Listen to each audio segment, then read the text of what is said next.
Welcome to the Best Music Podcast. My name is Dan the Music Man, and this week's featured guest is Gregg Hollister. Gregg has toured, recorded, or performed with Al Kooper, Richie Havens, Ron Dante, Tommy James, the Rockspurs, Paul Schaefer, Max Weinberg, Bernard Purdie, Phoebe Snow, Ian Hunter, Tico Torres, Joey D, Vicki Sue Robinson, Anthem, Masayoshi Takanaka, Terry Silverlight, Benny King, Cory, Daye, Tom Verlaine, and Richard Lloyd, to name but a few. His commercial work includes jingles for companies like Sony, Kodak, Budweiser, Lifesavers, Mars Candy, Club Med, Yamaha Motorcycles, GM, and Hertz. His TV and film work credits include PBS and the made-for-CBS documentary Julissas Hands about the Craigslist killer. His movie work includes The Bad Lieutenant and The Driller Killer with Joe Delia and Abel Ferrar, and countless musical projects supplying background vocals, including Austin Powers movie trailers and Grown Ups with John Stamos. Gregg can currently be seen and heard playing with Hollister and Friends and the Brian Drux Project, and is working on some cool new projects of his own that I'm so excited to talk with him about. Gregg, how you doing today? Good, man. How are you? Thanks for having me. Oh, so excited to have you here. You have a lifetime of really incredible musical experiences that I'm so excited to get into and to share with everyone out there. So my first question for you, for folks who don't know you, what is your primary instrument or musical discipline? The electric bass. Electric bass, but you also sing really well. You've got a beautiful, soulful voice. Thank you. I appreciate that. Yeah, absolutely. At the moment, what is your favorite song or favorite album that you've been listening to just maybe the past couple days? Well, it's Kristen Davis. Now, a lot of folks don't know who she is, but she is an avant jazz pianist. A great friend of mine, Ron St. Germain, is her producer, and he turned me on to her. She is from Russia, and it's an amazing album. It borders on classical, but it's really new modern jazz, a lot of sounds, it's pretty cool stuff. I mean, I do look at all kinds of music, but that's what I've been listening to basically right now. And on the other side, because I go from here to there, I've been listening to old Mr. CD from the 90s, okay? So that shows you, and there's stuff in between too, I'll tell you that. But I've been really listening to her, and Tanya Svetlana is another Russian pianist, and it's all classical kind of stuff. But that's it. That's what I've been listening to. Awesome. Thanks for sharing. Now, over the course of your life so far, what's been your favorite book on music? Now, it could be a method book. It could be a biography. What's been your favorite book on music? Actually, I'm also, this will put it right in the middle, I'm also a big Who fan. The group The Who, because it's my generation. So I've read a lot of Pete Townshend's books because I think he's one of the great writers from that generation. Yeah, and I think his track record is pretty amazing. Yeah, absolutely. Do you have a favorite film score or something you've heard lately in a film that really sort of sparked your interest? Apocalypse Now. That recent film, frankly, my daughter has to keep me on top of all that stuff. I'm still a guy who will watch The Godfather 1 and 2 like every day if I have to, or watch Forrest Gump, because there's just so many moments in that movie. If you've seen it, I'm sure you probably have, correct? For sure. Anybody who knows Tom Hanks loves him. I mean, I love him, and the properties he's picked are amazing. But yeah. Good art is good art, like. It doesn't matter what the medium is, but good art is good art, and there's so many layers to it, and there's so much to discover. And there's a beginning, and it's going on and on and on, and there's some good stuff out there now. I mean, the last few months haven't been so great. You're not seeing a lot of that, but I understand exactly what you're saying. Awesome. So, Gregg, can you tell us a little bit about how you got started in music? Did you get started in childhood? Well, my folks were, from the World War II generation, and all the young kids back in those days were totally into music. It was an escape, just like it's been for everybody. And they were into all the big band stuff, anywhere from Glenn Miller to Count Basie to Duke Ellington, and vocal stuff like the Ink Spots and the Mills Brothers and the Four Fret. I mean, it's just all over the place. And my dad was heavy into Ahmad Jamal. These are other people, you know. He leaned towards a lot of the jazz, like Charlie Christian and Parker and Bird and all those people. And I wanted to be a drummer. And I was young, so before I could get my drums, I used to like put on all those records on the hi-fi and set up books and have drumsticks and play along with them until I got my first drum set when I was in high school. And did you start gigging in high school? What was high school like? High school was, on top of that, I also picked up the acoustic guitar because folk music was pretty big in those days. Like in your young life, you have your influences, and my young life back then, we had our influences. So there were groups like the New Christy Minstrels and the Kingston Trio and Peter, Paul, and Mary and Pete Seeger, all these people. So I had to learn how to play acoustic guitar also. I actually made my first album in my freshman year. Not that it was a big record deal, but we had a group called the Ramblin' Clan. All us young high school kids, you know, played for high school and stuff. And then, of course, there was the Beach Boys, that's why I got into the drumming thing so much. And then, of course, the British invasion came, and from there, and I played drums in a band called the Boys in high school. It was a little trio. You know, we were rock stars, not really, but we thought we were, just like everybody from my generation. The Beatles changed the world, you know, they really did. And, you know, I played in high school, and that was that. Cool. So growing up, drums, high school, drums and acoustic guitar. Do you go off to college at this point, or are you just saying music's the way for me and that's all I'm going to do? Well, I wasn't quite there yet, because back in those days, you know, your parents were like, well, it's really great, and we'll buy you the drums and we'll buy you the guitar, but make sure you have something to fall back on. Because they were used to seeing all those movies with all the big bands and, you know, all the malarkey and stuff that went on in those days.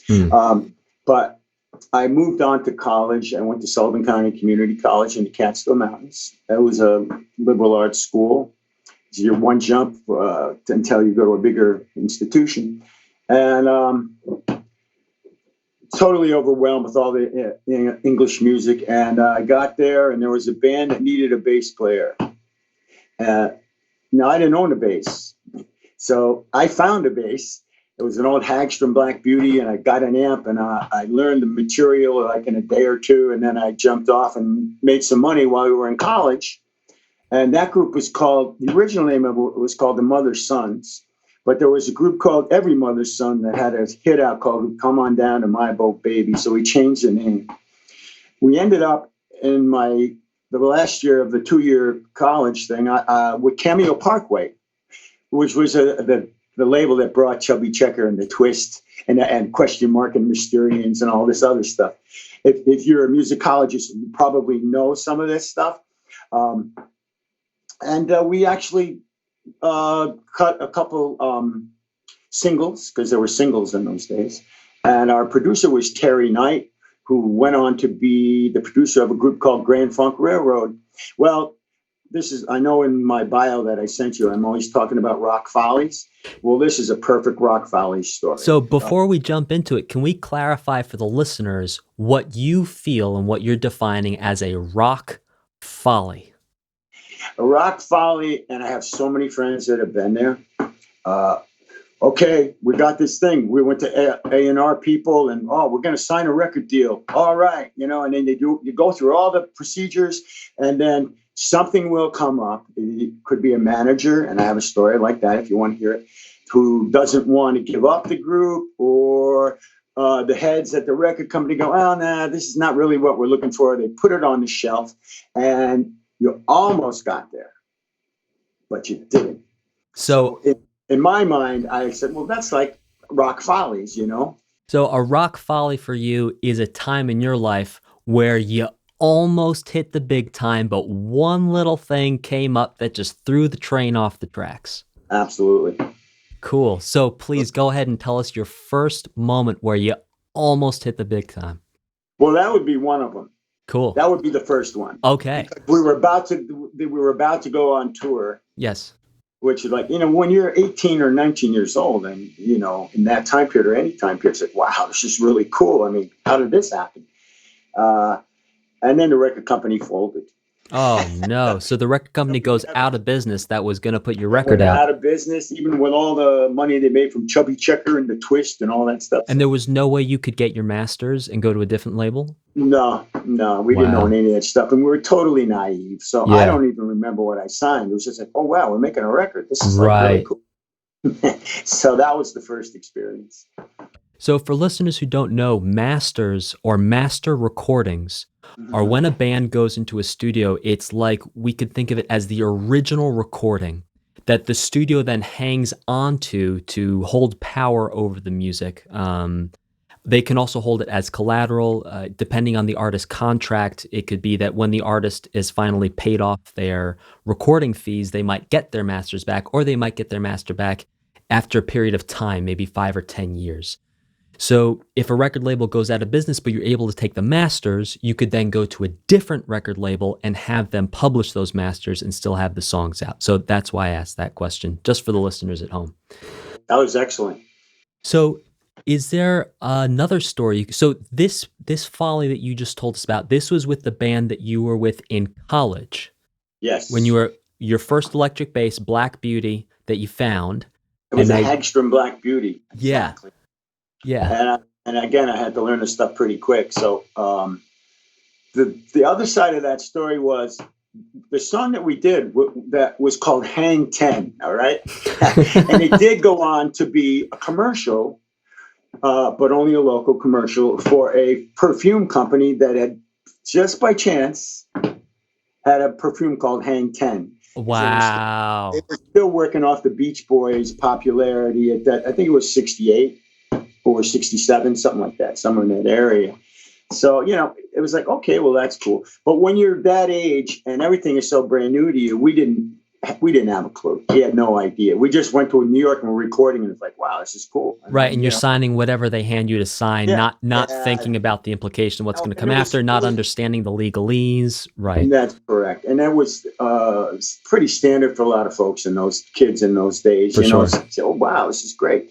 You didn't get publishing in most cases, or copyrights, or royalties, or anything like that.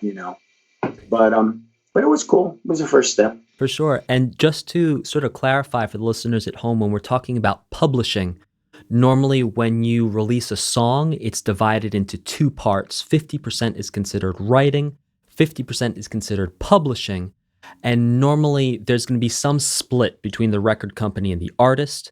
A lot of times it can be like an 80-20, 80 to the record company, 20 to the artist. It can even be a lot more. It can be more towards the 90-10 even. Yeah. And the publishing is really important because if your song is picked up for a commercial like Gregg's was, a lot of that money will come through the publishing side of things. So it's very important to have your finger in that pot to get that revenue stream coming in. And of course, record companies at the time working with kids, taking advantage of their naivete and basically making deals where the record companies would get most of the money as opposed to it going to the kids. Once again, well said. Okay, so perfume commercial, working with that band. How much longer did you stay in that band for? Oh, as soon as I left, graduated from SEC, it was done. But I've actually been in touch with one of John Slaver, who was in the band to this day, and his daughter is in a pretty big group. The name escapes me right now. He passed the baton to her. And not to get too far ahead, but I passed the baton on to my daughter, who's a singer in the Trans-Siberian Orchestra. Ashley Hollister, right? Yeah, that's right. Yeah. But we left from there. I left there, and just by chance, just before I moved on, I was in Monticello, New York, and ran across a group at the time that was called the Silver Caboose. Okay? They were on Buddha Records at that time, and they needed a bass player. Doesn't everyone? I guess that's the the stream of consciousness thing was going, because their bass player, Tony DeVillio, moved on to be a pretty big time producer. He did, and he was not into the playing out thing. So just by chance, I said, well, I can play bass. I had just been accepted at Visual Arts in Manhattan, which is where I wanted to go. Listen, I was raised in Western New York. My dad was in the Marine Corps, and I happened to be in 4 years in one place. That was the longest I had ever been in one place. And we moved on from there, and I always wanted to go to New York from Western New York. I got to go to the city, because, the hippie movement was going on. There was all this cool stuff. And I ended up accepted at Visual Arts. I needed a place to move on to. And they were in Rockland County, New York, which is only about 20 miles or so outside of New York. So it was a good move. Okay, great. I'm going to play with this group. And they were into doing originals, and they were such a good group. Kind of early Styx meets the Young Rascals kind of thing. A lot of singing, a lot of playing. And I said, this is a great move. So I was commuting to VA and then coming back for rehearsals. And in those days, you could hit a club and play there for a week or two and have one night off. So it did work out quite well. Later on in that experience, this is another Rock Follies story. We had a manager who was ripping us off big time, but we thought we were making good money. We played at a place called Wheels in the Bronx in New York. Now, folks from my generation will know that's where Elton's Memory and John Lennon hooked up, because they used to play there a lot. We actually played there one time where John was in the audience, because I think that was one of his hangs in maybe 1970 or something like that. I happen to know the bass player very well, another bass player, Gary Van Syak, who was in Elton's Memory and with John. Sid Bernstein was in the audience. Sid Bernstein brought, the Beatles to Shea Stadium and was manager for the Young Rascals and everything. Fell in love with us. Got in touch with our manager. Said, listen, I'd like to work something out here. I'd like to take this group and blah, blah, blah. We thought we were on our way. We met a French producer. We're going to go to Europe. We got our passports. We go, wow, this is so cool. Another one of those Rock Follies stories. As it turned out, this is it. Our manager nixed the deal because he was probably making too much money off of us, and he wasn't happy with Mr. Bernstein. And, it's just a typical story. And in those days, we were playing up and down the coast, like a lot of other folks were doing. I'm not the only one with these stories. And a week later, all our equipment was stolen. All our equipment, our trucks, we had roadies in those days, everything was gone. And that was a bit of an eye-opener for me. I started to think maybe I shouldn't be doing this. So I went to school, I finished school, but all along I kept playing, but I didn't take it quite so seriously. I took a hiatus for about a year. And that's Rock Follies too. I mean, there's other stuff in there. But yeah, for sure. Now, just to clarify, so the reason why your manager didn't want you going over to Europe is because he had a U.S. exclusive contract with you, meaning he would only make money if you were touring in the U.S.? I honestly can't answer that question because, again, we weren't privy to any of that information. I think... No. Sorry, go ahead. No, the band disbanded after that. It was like, oh come on. Oh, wow. Yeah. Because there was something similar with Elvis like that, where it was something like he wasn't touring overseas because his manager had a U.S. exclusive contract. And so that's why I was thinking of that. Well, personally, I just thought that the manager thought, I'm going to lose these guys. Like they're going to get too big. Gotcha. His son, Joel Blumenthal, at the time, was in the band. It was his son. Oh, wow. So Joel later on changed his name and moved to Florida. Oh my goodness. Well, listen, that's, I guess we were about 20 years old at that time. That's a pretty major blow from your dad. Yeah, indeed.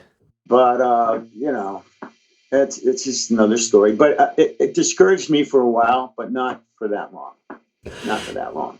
So you go through a period of your life with a lot of these Rock Follies. Could you maybe tell us one more time where the train was about to leave the station? I I would have to jump ahead to the 80s. Yeah. Well, how about you tell us something that happened in between Rock Folly #2 and the number 80s? 3. Yeah, Okay. Well, in the between number 3 and 70s the 80s, yeah. were pretty much just. I got a day gig. I worked for a swimming pool company in sales and stuff, and I did play a lot. And then the Caboose got together in 1970. Again, our lead singer, his name was Bart Miola. He was an incredibly talented guy. When I met him in the Catskills, he was only 16 years old. This guy could sing and play like nobody else. Charles Chandler, who was the Animals bass player and was Hendrix's manager, wanted to sign him. Now, I don't know what happened, why it didn't happen. Bart maybe was too young. He didn't get the right advice, whatever. We got back together. And in the meantime, Bart was still hooked up with a producer by the name of Stanley Vincent, who was the producer of a song that was a huge hit called Ooh Child. Ooh Child, and Stanley signed Bart, re-signed Bart. I think it was to Buddha. But Bart was always a band guy. He got in touch with me, and he got in touch with Bobby Howe, who was our drummer. Joel was long gone by then. And we came in, we met Stan. In 1970, we made an album called, we changed the name of the band. It was called Anthem. It was on Buddha Records. So the early 70s, we were still going at it, and we did some showcases in New York, et cetera, et cetera. Of course, the album was nothing like the band sounded, and because of Stanley's success with Ooh Child and all the horns and all that stuff, we were a rock band. So it didn't work out, but it was another step. I wouldn't call it a Rock Follies. I'd call it a learning experience because I wrote songs for the record and I did get some publishing, but I started to learn more about the mechanics, like you said before, the mechanics of the business and how it all works, publishing and copyrights, et cetera, et cetera. And then I was fortunate to start playing with Tico Torres, who later went on to be with, still with Bon Jovi and other great groups in between. In the 70s, there was a huge music scene. So I did play, and I played with different bands, blah, blah, blah. Around 1978, things got really busy. An old friend of mine, incredibly talented producer, keyboardist, Joe Delia, who at that time was with a group called Kim Larson out of Scandinavia, huge in Scandinavia. Okay. He called me and wanted me to do some vocals for an artist whose name was Corey Daye. Corey Daye was in a group called the Savannah Band, and they had several hits at that time. And the producer was Sandy Linzer, and my writing partner at the time was Peter Yellen, and we ended up doing a disco record, but it wasn't really a disco record because it had shades of like Zoot Suit and Latin and all this other kind of stuff. The cast on the album was unbelievable. You can always look it up and check it out if you like.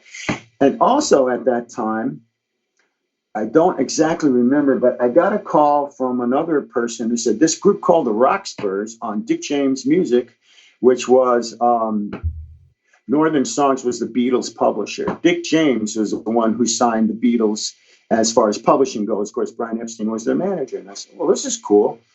And so I signed with them as well. So it was busy, and we recorded first with Larry Alexander, who was a great producer. He did stuff with Dire Straits and Bruce Springsteen and all this other stuff. And then later on, we went to the Hit Factory to record a record. Sorry to interrupt you here, Greg. So you signed as an individual artist? You signed as a writer? How did you sign that? I signed as a Rockspur. Okay, so you signed as part of the Rockspurs. Part of the group, yeah. I wasn't brought in like an outside guy who got Sal. So we were actually part of the group. I wrote like five tunes for the album. Okay.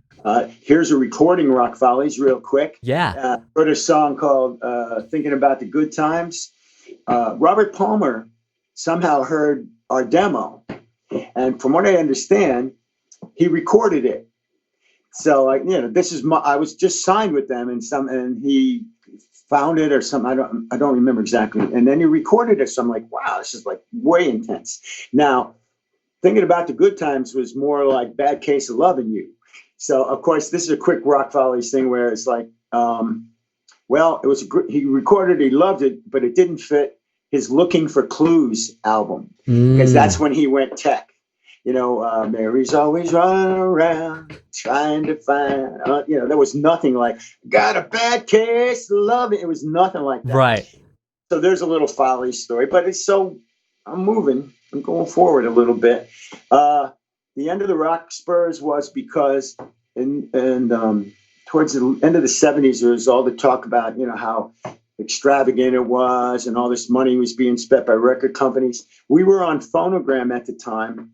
There was another group on Phonogram that the label was looking at. They were called The Cars.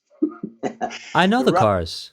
Yeah, the Cars. Yeah, the Cars group, the Cars. Yeah, the rock group, right? Yeah, they had to make a decision. Now I totally understand. The Rockspurs were kind of rockabilly, but rock. It wasn't ready for radio time, so we got nixed. And of course, the rest is history. The Cars are huge. Yeah.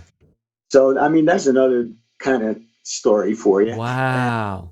But the album, I loved the album. I thought it was really good. Everything's about timing. Yeah. Everything's about luck. There comes a point in your career where it's like, when you're young, it's like, well, I'm going to be a rock star. And then after a while, you go, no, I'm not going to be a rock star, but I love doing this. And I'm just going to keep doing it. Around 79, all that kind of went away. And then I got another call. This is 1980 from an artist, his manager, whose name was Frank Weber, who was an RCA.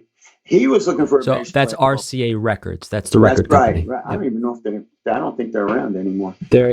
I'm not even sure. They might be part of the, it's all just like 4 big ones now, and they're all part of this. Yeah, where there used to be all kinds of big labels and small labels, blah, blah, blah.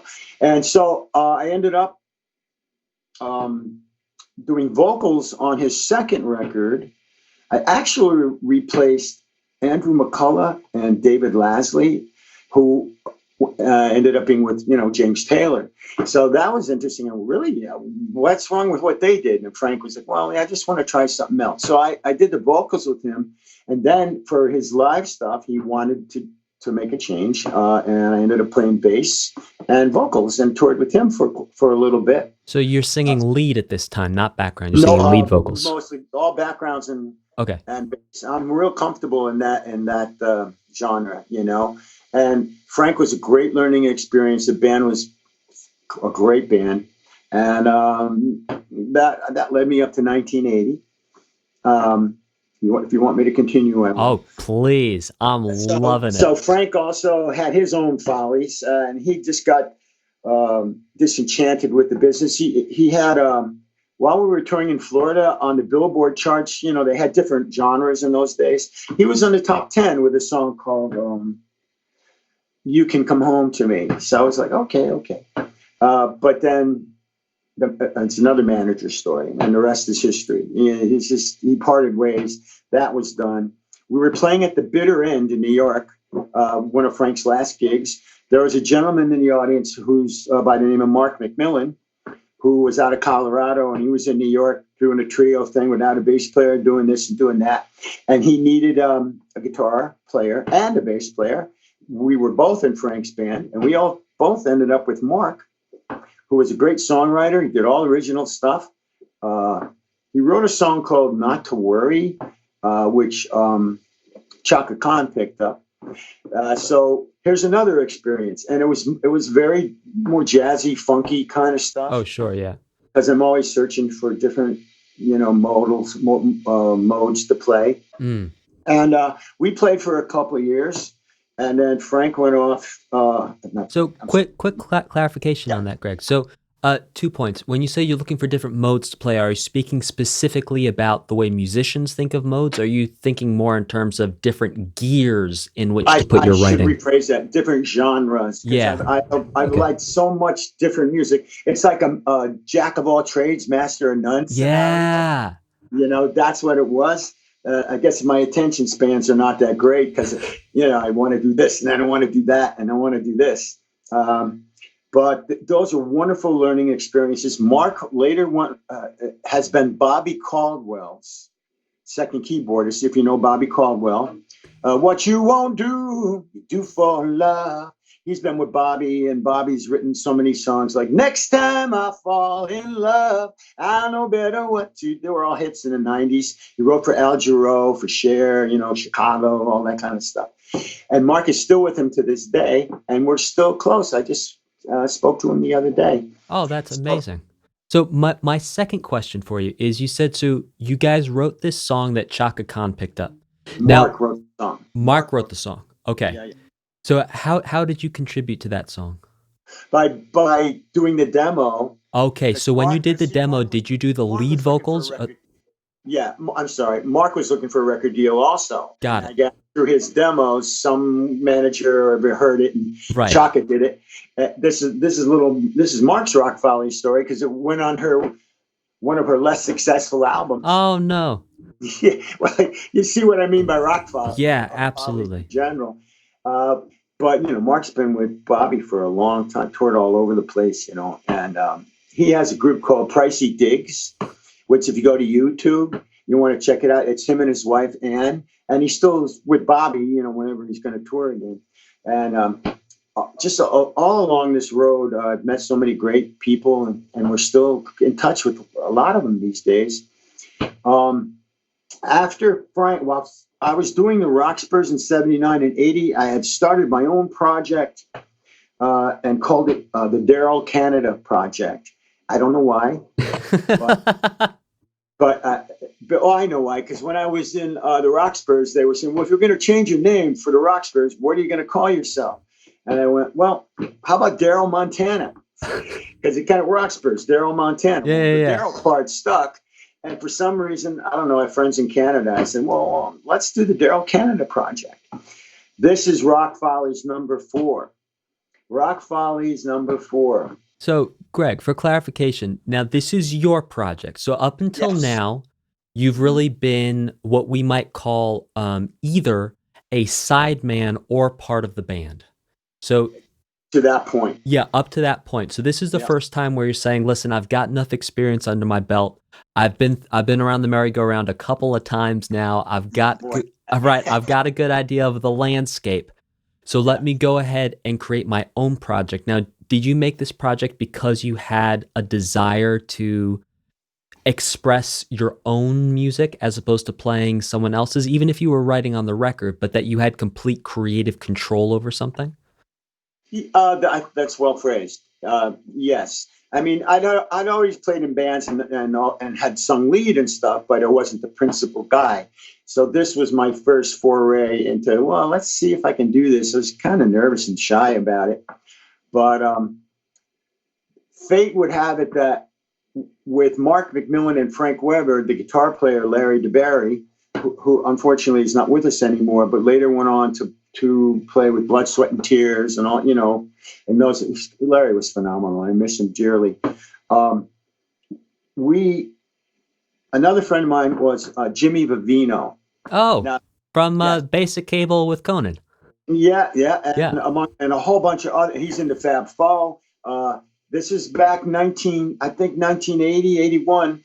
And Jimmy and I had known about each other for a long time. And he was the next component in the band. The drummer's name was Gary Gold, who later went on to be with Robin Ford, who is a great guitar player. Oh, yeah. He's wild. Worked for Don Was, who was another major producer. We had this thing going on, and a wonderful keyboard player by the name of Louis RJC, who had a studio in Totowa, New Jersey. Oh, I love Totowa. BioYa Studios. I'm not going to tell you what it stands for, but... and Louis was a huge mentor for me. I guess he saw something in me, and he brought me into his studio all the time, and I do vocals and play bass, and let me put all my original stuff down and record with other people there. So at this point in time, you going into the studio, this is how you are on a budget able to then create your own records because you're not having to pay for studio time. Is that correct? Well, I never had to pay for studio time. In those days, they would have they would call them spec deals. Huh. So if you got a deal, then you'd work out all the publishing, this, that, and the other thing. Now, just to jump back a little bit, when I was with DJM, they were Elton John was on that label before he jumped, and there were other groups called Horse Lips and Jenny Warren and all these other people. That was when I was smart enough to go, okay, publishing, right? I want 50-50. They gave it to me. Ooh, nice. I lost it on the mechanicals. The mechanicals were 60-40, but I didn't really care. And in those days, when I signed with ASCAP, you could get a chunk of the radio play. You could get in advance. Yeah. And they would take it out of your royalties. Oh, wow. I think I still owe them quite a bit. If anyone from ASCAP is listening, these statements may or may not be factually correct, and there's no need to investigate this. Well, now they're going after all the clubs and stuff because there's no more big money coming from the records and stuff. Yeah. But so I had started to learn a little bit more about what I should ask for, and they were very, very fair. I mean, I actually met Dick James, this British guy, with a big cigar and a gold Rolls Royce, talking about the Beatles and this and that and the other thing. So some nice things were happening in the mid 80s. After Mark, with the Daryl Canada project, which was Jimmy Vivino, Gary Gold, Larry DeBerry, Louis RJC, and myself, we started playing around in New York. There were a lot of places to showcase tracks and everything. It was all original material. So, Greg, quick clarification there. When you're talking about showcases, you're talking about it's going to be a band performance where only industry people are invited to come attend and watch. Is that correct? Who's smarter than you? That's correct. Absolutely. Because your manager or your producer at this time, his name was Jerry Solomon, who later went on to produce or arrange a song called It's Raining Men, Hallelujah. He took me around to various studios and we started doing some demos. And so that created enough interest where the band, we'd do showcases, like you said, doing live performances, for industry insiders to try and get better record deals, more performance opportunities, all these things. A&R people, all that kind of stuff, right? And so we did, and we started generating quite a bit of interest. The most important pivotal point was we played in 1982 at Trax in New York. Several things were really nice. Al Kooper was in the audience, he was the founder of Blood, Sweat, and Tears. Super Sessions with Stephen Stills, Mike Bloomfield, all that kind of stuff. Produced the first Leonard Skinner record. Oh, wow. Yeah, if you can research all that stuff. Oh, for sure. Al was the producer of Sweet Home Alabama, everybody's song that you don't want to hear anymore. And Phoebe Snow was in the audience.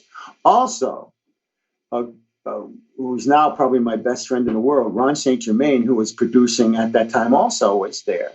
Ron became very, very interested in us.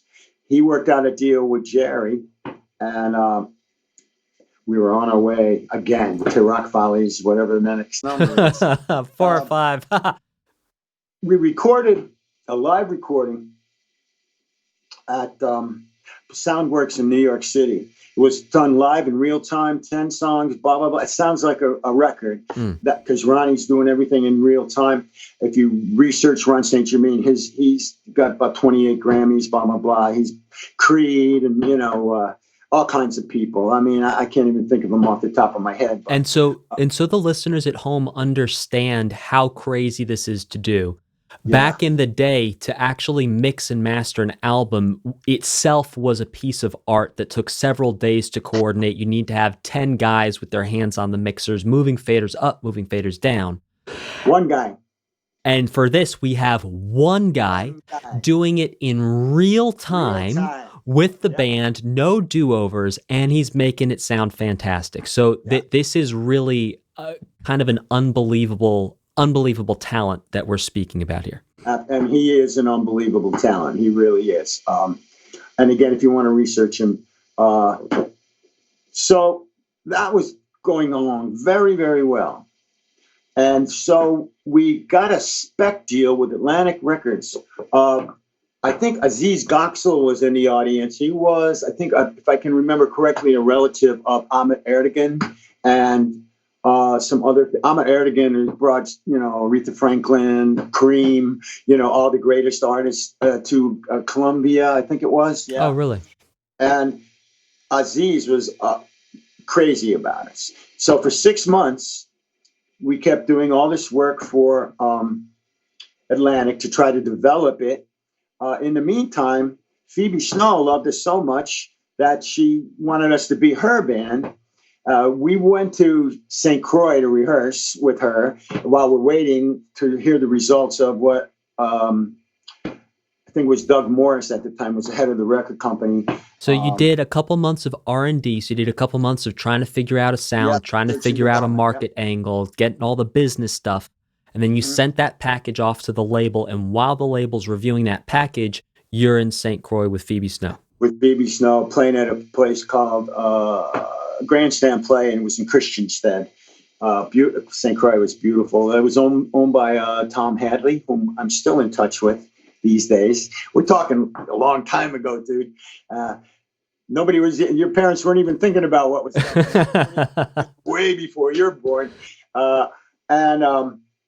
So we were working on that, and we started to, I'm trying to get my thing here. Yeah. So as it turns out, Doug Morris woke up on the wrong side of the bed. Daryl Canada was a mixture of Mr. kind of meets R&B. It was in there, though. The live recordings, some tracks, listen, it's the luck of the draw sometimes. And I'm not blowing smoke because forget about me. Those guys all went on to other things. This is a great, great band. And it just didn't work out. I have other friends that were in great bands too that didn't make it because, again, it's the luck of the draw. But out of that we toured with Phoebe Snow, who was on the Comeback Trail. She allowed us to open for her. Our biggest song was called Just a Little Taste, which is written by Billy Biddle. It's huge. We had compliments because we did it live at Soundworks it was a Grammy-winning performance by many, many people. And they all go, well, what happened? And my friend Ronnie goes, well, what didn't happen? So, it's just another story. I'm not alone in it. It's just the way the rock business was. And but we went on from there. And after Phoebe's thing, Al Kooper took us out and featured that song in his show. So you have a song with Phoebe Snow that you perform at a showcase. Everyone at the showcase. She actually let the band open. Okay. So Daryl Canada covered Phoebe Snow's song at a second showcase. This is after the package you sent to the record label head got rejected. So you were still trying to work on that project. You're still trying to get Daryl Canada to do something. Yeah, exactly. So Phoebe Snow was very kind, very generous, let you guys cover her song. No, we'd open up for her doing our songs. Okay. So I'm glad I asked for clarification. We were her opening act. Got it. So you open up for Phoebe Snow at a different showcase. Well, she didn't. She was just touring. We were. Oh, okay. So you were the opening act for her tour.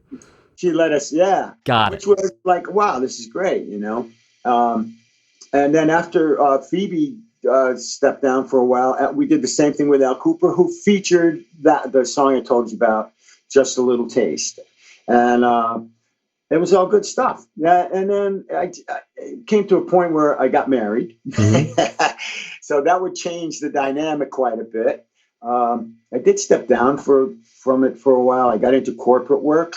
And that led to, Jingles stuff. But we didn't give up on Daryl Canada. Ronnie took Daryl Canada, which was, my project, into Electric Lady. At the time, it was owned by the Selby family. A spec deal, no money involved. We recorded 3 or 4 songs. Again, I used Larry DeBerry was the guitarist, and Louis R.J.C. was the keyboardist. Our drummer was a really young guy. His name was Roy Martin. He was a British guy who had an unbelievable time. He was a great guy, And he now is with Modern English. He took over from Modern English, amongst other things. He was there in New York trying to get a deal with his English band, which was kind of like Duran Duran, but they already had Duran Duran. So I'm sure he had a million stories to tell also. Oh, for sure. Gregg, people could write books on that kind of experience from those days. Oh, for sure. Gregg, I have a question. Can you actually break down for us what a spec deal looks like and how that's different from the way we now think of a record deal? Well, a spec deal in those days was a studio would, yes, we love what you're doing. So this is not a label. This is a studio. Yeah, studio. Okay. Yep, and Electric Lady at that time. This is Electric Ladyland Studios, Jimi Hendrix's studio in New York City. Exactly. Right. When we were there, all the same murals were there. It was like we were walking amazing. Into hallowed ground. Yes. And wow, I mean, Hendrix actually was here. Right. You know? So this studio likes your sound. And it had a lot to do with Ronnie, because Ronnie had some hits. He had this Flock of Seagulls. He mastered and mixed Dan Hartman, I Can Dream About You, and he'd done Ashford and Simpson, Salad. So he was starting to, his reputation was starting to build. And the spec deal means the studio said, okay, listen, we'll give you all the time you need. If you get a deal, then they work out all the, who gets what money, who gets the publishing, who gets the copyrights. You're not going to say no to that. So the studio itself can actually get their finger in the copyright pie? They can get in the royalty. In the royalty, yes. So and then Ronnie would work that out with his lawyers or whatever. So that's on the publishing, the writing, or both that the studio would then get some. All that stuff. Wow. By that time, you're talking 84, 85, and it was, we were a lot smarter, Yeah. And a lot of it depended on your relationship with the same people too, so Ronnie went to every company in Europe and in America, and all I got out of it was I wrote a song called "Here in My Heart," and it ended up being a commercial for in Japan for Yamaha Riva, which was a motorcycle company at the time. Okay. So you go into Electric Ladyland Studios. You guys have a bunch of sessions. You record a ton of material. Right. And the one thing that comes out of that project is selling one of the songs to Yamaha in Japan. Mm-hmm. And Ronnie told me a story about he went into one A&R place and the guy was playing, going through all the songs he was listening to maybe sign, and my tune came up. Oh, wow. Well, Ronnie was there and he goes, "This is a great tune." Well, I don't know what happened, but it's just, again, rock follies, Yeah, and it's luck of the draw, and there's so much content out there, and it's like, who knows what mood that label executive was in on a certain day and heard a song, and a lot of it just comes down to right place, right person, right ears, right time. Well, yeah, absolutely. And just to jump back a little bit, when we were doing Cory Daye, Tommy Mottola was her manager. Tommy Mottola went on to Atlantic Records. And to become the head of Sony, correct? Yes. Yeah. And Peter and I actually were able to get a meeting with him, and we went and we played him our songs, which we recorded at 914 in Rockland County, which is a very famous studio. That's where Bruce did his records. That's the area code for Rockland, isn't it? 914, yeah. That was a studio in Rockland. And but that for Rockland County area code for the phone numbers, it is 914, right? That's correct. Yeah. And so, it's just amazing. And we sat down with Tom, and he loved the stuff, but nothing happened. But you learn something every time you go. And what I learned was, in those days, in the 80s and probably the 70s, or just the music business in general, it's like, well, it doesn't sound like this or what's going on now. So can you make it sound like that? And Peter and I, at that point, we were like, well, but that's not who we are. So in my mind, it's like, look, okay, I've been through this. I've been through enough record deals. I worked for Laurie Records. I worked for Roulette Records. I worked for many different records. And that's just not who I am. So at this point, that's why Daryl Canada came about. I said, I'm just going to take my shot, and I want to be me. I don't want to be somebody else. So that's how I got to that point. I was like, okay, And to clarify for the listeners at home, when you say that people are listening to the music and say, well, it doesn't sound like this, it needs to sound like something else, it's kind of a catch-22, right? Because if you sound too much like something else, then we already have that, we don't need you. Exactly. But that was the thinking in those days. Oh, that record is selling. Can you make it sound like that? Right. I was never in that wheelhouse. Never. And I came to that realization after all that stuff. It was always in the back of my mind, even from the earlier days. But you roll along and you learn and you learn and you learn. So we keep Daryl Canada alive. So Daryl Canada, has its sort of moment in the sun around the time of Phoebe Snow and Al Kooper. And then it gets put on the shelf for a little while, and then you bring it back. What happens then? Well, I brought it back, like I said, and we went to Electric Lady, and Ronnie did all that other stuff again. And it just didn't work out. So I said, okay, another experience under the belt, and I kept moving. I just kept on moving. And in the mid-'80s, because of my great friend Ronnie, he started hooking me up on sessions. I did several albums as a background singer for a group called Fatback. If you research Fatback, they were like the Sugar Hill Gang. They were on Spring Records. I actually recorded in Bedford Stuyvesant, doing more of my own original stuff with Ronnie. I did some work with Benny King. Can you talk about that work? What was it like to work with Benny King? Benny King sang on the Fatback record, and he was like, I ran into him at an airport about 3 years later, and he remembered me. That's the kind of guy he was. He was a sweetheart, a really great guy, and I was honored to be able to sing on that record. I sang with a huge background singer. His name was Gordon Garodi, who sang, every record you can possibly imagine in those days, like Steely Dan and all these other things. And he had his own solo career. Another learning experience. About 6 months later, Ronnie had been in Japan recording an artist, a guitarist by the name of Masayoshi Takanaka, who was like the Carlos Santana of Japan. Huge star. He was looking for material. So Ronnie said, well, check this out. Here, Masayoshi will send me the tracks, and I'll send them to you, or I'll give them to you. You weren't doing stuff over, there was no internet in those days. I got a cassette of all these tracks, and I wrote 3 or 4 songs for them, and Masayoshi loved them, and I ended up singing backgrounds on his record, the first record, and then the second, I was a buyout. What they called it, a buyout in those days. So I got paid for per track. Gotcha. So, and just so people understand, the way you were writing then is sort of like what dance artists will do now with DJs, where DJs will send a fully fleshed out track. Correct. It's then you as the artist, it's then your time to write lyrics, write a melody, do a lot of what we might call top line writing, with the exception of the chords because they're already there. And then you send that back.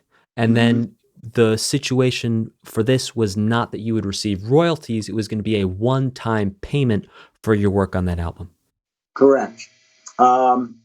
However, I did get some royalties from it because the percentages weren't in my favor. But Takanaka was a really fair guy. I mean, the musicianship in Japan was like unbelievable.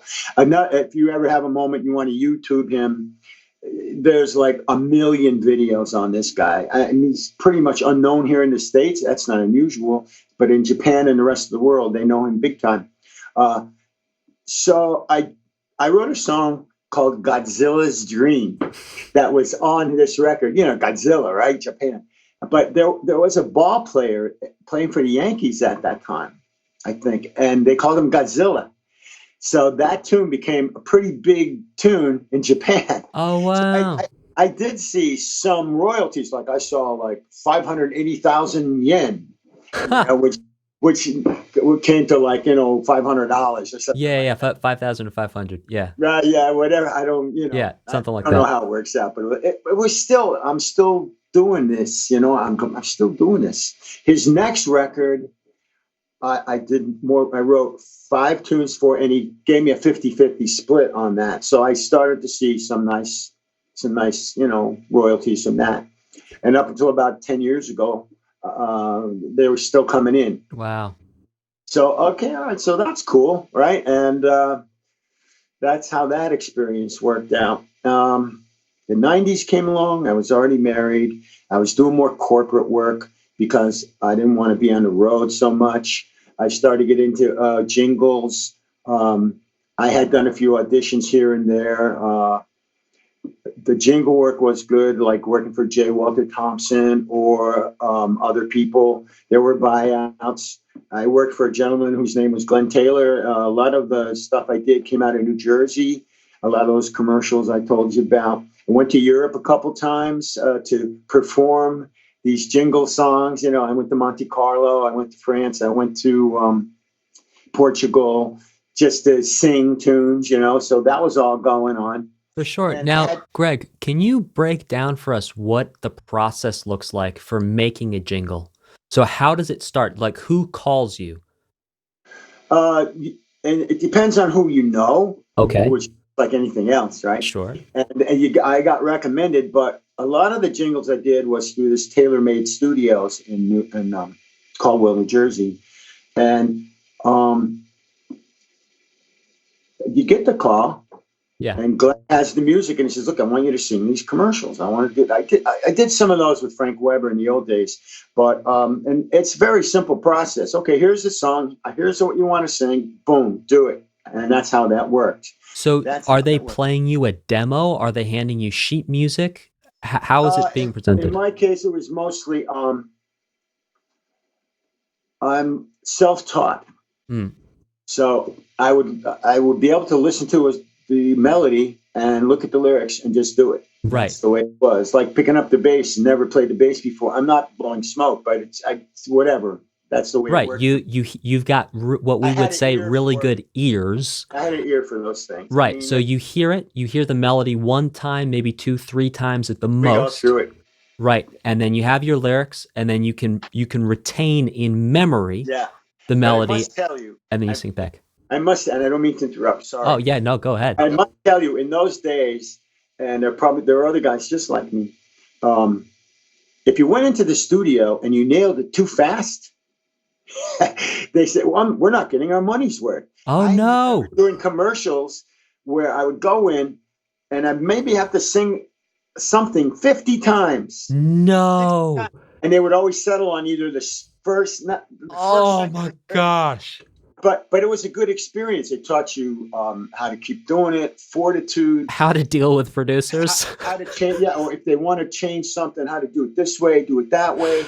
It all translates to your portfolio and how you sing and play and all this other stuff. If you don't keep learning, wow.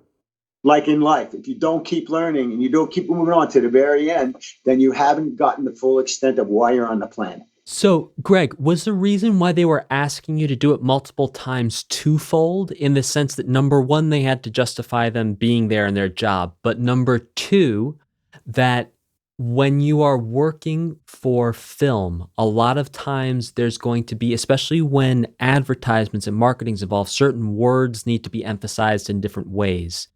Was that what was going on in the repetition, that they were like, all right, now sing it this way, now sing it that way, now change this word, now change that word? Well, yeah, absolutely. And in my mind, it's like, okay, this is good because I've always been pretty like this, pretty humble about everything. And okay, listen, in my mind, I'm going, what the heck do these people want out of me? But then I realized if I give them that and I keep doing it and and they'll go, this guy, he's a guy I want to call. Right. He doesn't get uptight. Ego doesn't get in the way. And he's doing it. I could use this guy. It actually happened with me where there was an amazing composer. His name was Philip Glass. Oh, yeah, sure. Right. Okay. Now, he heard a demo tape of mine. I don't know how, blah, blah, blah. And one of his people got in touch with me and said, "Hey, Philip would like to have you come and sing this part." And then they would ask me, "How's your reading?" And I went, "It's not great. It's not great." And please thank Mr. Glass for me, but I would not want to embarrass him or embarrass me. But he liked the way my voice sounded, and it came back to me that there was a respect there because of that. I mean, I thought about going in, I'll make a fool out of myself, but I didn't. Mm-hmm. And that's another learning experience. So when you get in the studio and you're comfortable and they start throwing stuff at you, it's very cerebral and you learn a lot. So I learned about, okay, give people what they want if you want to keep working. Yeah, it's also a very interesting experience because if you look at any of the sort of other art forms, maybe like even cuisine or movies or anything like that, the amount of iterations that people go through, like if you look at sort of Michelin-starred restaurants, like if they're going to do one dish, they'll do it 200 ways just to find that exact perfect way. And so going through that experience, maybe you could speak to this, might actually teach you more about yourself and about your own creativity and about your own ability to be fluid and be flexible and come up with more options. Again, you've nailed it. That's exactly right. Again, you just got to keep on learning. And if you can learn from other people, you really can. And then you can spread that around. You know what I mean? You can get into a situation, well, how about we do this, we do that? And playing music is it's just an amazing thing. And it came up a realization in my life where it's like, it's not about being a star or anything like that anymore. It's become part of who you are as a person. I mean, I sit around all day and, I pick up this guitar and I'll start writing songs. And then part of me goes, yeah, but why are you doing this? The business has changed so much, that what? Yeah, okay, I'm going to write this hit song. It doesn't work that way anymore. And then you get 1/5 of a penny in your royalties from whatever's going on in the internet, But I do it because I love it. And it's about who you are and you write stuff. And plenty of my other friends are doing the same thing. I mean, the Brian Drux project is a perfect example. Yeah, let's talk about that. Okay. So I go through the 90s, mostly corporate work. We're back from Monte Carlo, blah, blah, blah, blah, blah, blah. 2000s come, more the same. I started recording my own CDs, and I met, there's a little gap between Brian's project and that, but quickly I met this wonderful guitar player. His name is James Leahy, who now plays with Dennis DeYoung from Styx and was with John Waite. I think you saw the video of him playing on Righteous. I got to tell you, Greg, we've been Facebook friends for a while now, and I've been watching videos of you gigging with James or Jimmy. James. Yeah. Listen, he is one heck of a guitar player, especially when he pulls out that acoustic and plays it like it's nothing. Yeah. It is a scary thing, man. And you guys together sound so good. I was watching this cover you guys did of Helplessly Hoping, and you guys were nailing those harmony parts. And of course, the instrumentation was perfect. I mean, like when it comes down to covers and like sort of doing the bar scene, you guys are setting the level so high, high. We take those songs and we make them our own. That's what you got to do. That's what you do. And James and I have, it's just rare for me. We have this amazing chemistry. Never had to rehearse. What do you want to do? He's always kidding me about, I go, okay, we're going to do Running on Faith, key of G. Oh, okay, let's go. It's not about, well, where do we go? It just happens. James's lineage is pretty impressive. If you get a chance, you go to YouTube and you look up Harry Leahy. His father was an amazing jazz guitar player. Ask George Benson, ask any of those famous guitar players, Pat Metheny. They'll all know who he is. Wow. So the apple didn't fall too far from the tree. Indeed. Plus the fact that James is the most amazing human being you'd ever want to meet. He walks into the room and it all lights up. He is not to get religious, but God sent him to me, because there was a certain point where I was like, I don't know, and where am I going to go from here? And I met James. We played in a group together in 1990, and we've been playing ever since. Wow. And Okay, so he's built an amazing career of his own, and I love the guy to death. Oh, 100%. I would actually love to have him on this podcast at some point, James, if you listen We'll to get this. him for you. You just let me Love know. to have you on. So Brian Drux project, you meet James at this point in time. What happens next? Well, okay, so I met Jimmy in 1990, and then Brian, after going through all that stuff. Sorry, Greg, should we say Jimmy or James? I say James, but Jimmy, everybody calls me Jimmy. James, I call him James because I have so much respect for him. Yes. I don't want to make him a Jimmy. Okay. But he is Jimmy, Got it. So after 90s go by, I'm making my own CDs. I started selling them in the early 90s. There was a company called Thoughtscape.com, and they bought my CDs outright and sold them. There's articles on them in Japan and all this other stuff. So 90s to 2000s come. I'm still doing all the same stuff. I'm doing sessions. I'm doing jingles. But then, the business changed so much that and then the internet, of course, came in, and then all those companies that were stealing music and all that other story. So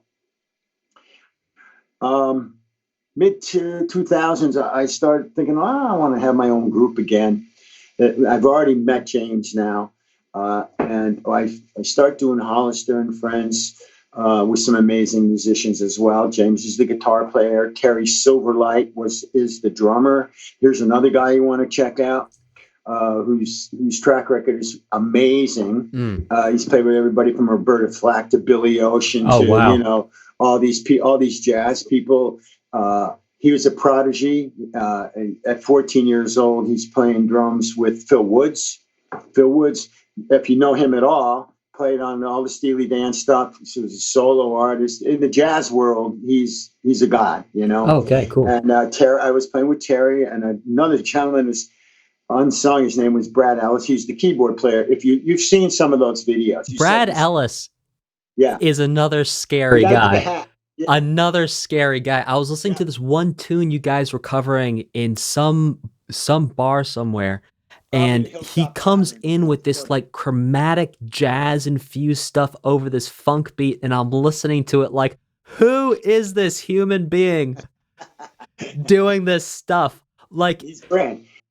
The people who live in your area and go and listen to you guys out on a bar on a Thursday night are spoiled rotten. They have no idea what's going on in the rest of the country, because, guys, if you're used to listening to Greg and crew at a bar, that is not what normally goes down. They are playing on a serious level that is not a joke. And sometimes they go, you guys do Freebird?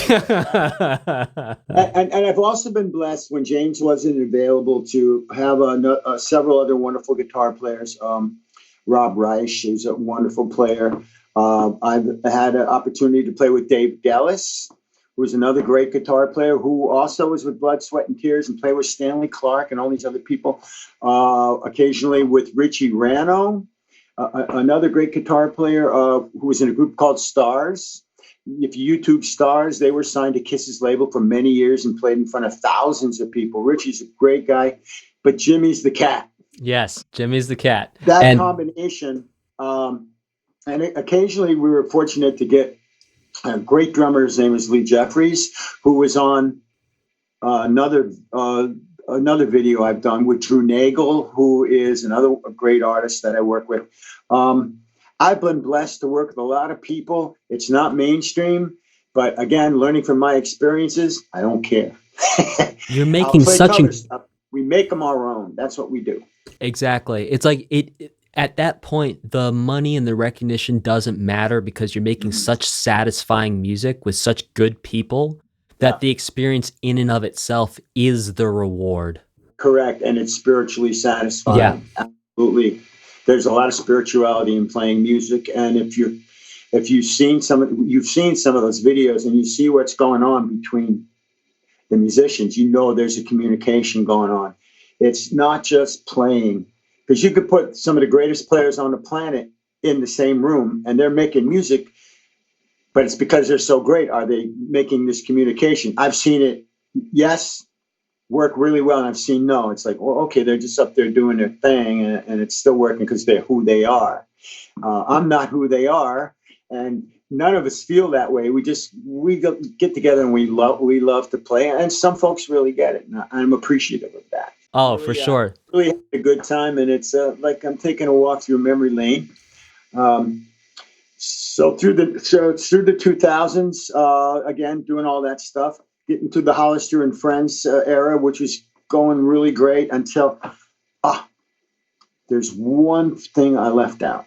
And I think I would like to mention it because of these wonderful musicians. Yeah, please. In the mid 80s, I'm jumping back, but I had a group called Mr. Smooth. Mr. Smooth was with Larry DeBarry, who unfortunately is not with us, went on with Blood, Sweat, and Tears. George Benson wanted to record him. That's how great he was. Neil Capolongo was the drummer, also went on to be with Blood, Sweat, and Tears. I had the Smoothettes. It was Britt Savage and Shelley Thompson, all went on to incredible careers. Britt's in Nashville now, and she's had an amazing life, doing a lot of work down there as a background singer. John Gaddy was in a group, many groups in Bergen County, but Grover Margaret and Zazu Zaz. People of my age will know who they are and they go, wow, really great stuff. Mr. Smooth also got me into the head of doing Hollister and Friends when that broke apart. So jumping way ahead, Hollister and Friends is playing, and we play this place in Boonton, New Jersey. It's called Maxfield's on Main. It was a new club that opened up, and it was kind of a nice venue where original groups could come in and play, or cover groups, blah, blah, blah. I started playing there with the aforementioned musicians. And Brian Drux and his wife Leslie was in the audience. Hi, guys.